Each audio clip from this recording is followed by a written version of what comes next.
So both my husband and I meditate often. He does more than I do because we have a son, and I'm primarily with my son. Blah, blah, blah, blah, Anyways, blah. but so 15 minutes. 15 minutes. yeah. 15 minutes. 15 minutes. Don't make excuse. Okay. 15 minutes. Every day. So with that being said, does it matter if we do a guided meditation or if we just sit quietly without anything? Is one better than the other? Really, really good question. So here we go. Let's say you're feeling wonderful and you sit to meditate. Then it's very likely that almost as soon as you sit to meditate, you're going to start to receive impulses of things that feel really good to you. And a guided meditation under those conditions is very helpful because it will just activate and reinforce more momentum in the vibration. Let us start in another place. This will answer your question even more fully. You're going to like this. It's going to cause a lot of what you've heard already today to sort of fit together in a more meaningful way for you. So one of the things that makes negative thought more attractive to humans than pure positive thought is that often in the negative thought there's more momentum. So it's meatier, it's chewier, there's more to see and hear and smell and taste and touch. In other words, it feels like a fuller experience. Where what we're asking you to do is really asking quite a lot of you. We're asking you to sort of withdraw from all of that active life just for 15 minutes and quiet your mind, which means when you quiet your mind, you stop thought. And once you accomplish that, there's almost no momentum.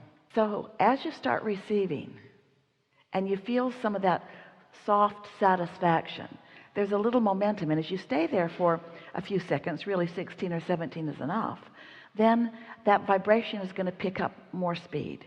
And as you stay there for another 16 or 17 seconds, that vibration is going to pick up more speed. So now you're going from no momentum to a little more, a little more, a little more, a little more. And if you're able to keep that up without introducing negative contradictory thought to it, that state of meditation, the momentum will become enough that then the vibration will turn to a thought impulse, and then you'll know you're off and running.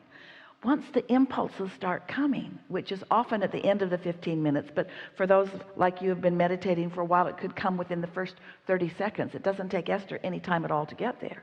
Once you get there, then pondering things that are flowing into your mind is a very good idea, because then that momentum becomes more and more and more and more and more and more. We're not trying to slow the momentum of you down. We're trying to help you purify the momentum, because even though you don't know it, it is our promise to you that faster momentum about what you don't want is not better than no momentum that is pure and positive. But you don't have to choose fast momentum and no momentum. You have the ability to take that slower momentum into faster and faster and faster, and guided meditation is a way to do that. We created a few years ago a getting into the vortex meditation. And on it, there's a general meditation, and then there's one specifically focused at finances, and one specifically focused at relationships, and one specifically focused at physical health and well-being. And as you listen to those guided meditations, if you listen to them, because of the rhythm of the music and the way we are asking you to breathe with it, it usually takes you to slower no thought right away, because in order to focus upon this odd breathing pattern that we are presenting to you, you can't be thinking about a lot of other things, or you get out of sync with the breathing and the music. And so it accomplishes really both. It brings you to a place of your own usual active thoughts not being active, and then we're guiding you to the pure thoughts that your inner being knows about those subjects. It's a powerful meditation. There's a fourth meditation, if you download it, that is just music primarily. And we really think that if you can quiet your mind first before you go into some sort of a guided meditation, you'll have greater success. Only because most of you, we love you so much, have got some sort of negative stuff going on when you sit to meditate. It's better if you meditate earlier in the morning because you have less going on.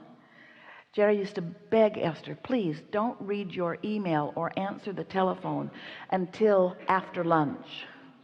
because that's when life would usually come at her. That's when things that she needed to deal with would come, and it would be less likely for her to catch the current of her pure positive vibration. So play it out. You know what's best in your life, but quiet your mind and get there. And when you know you're there, then you can focus upon any subject that pleases you.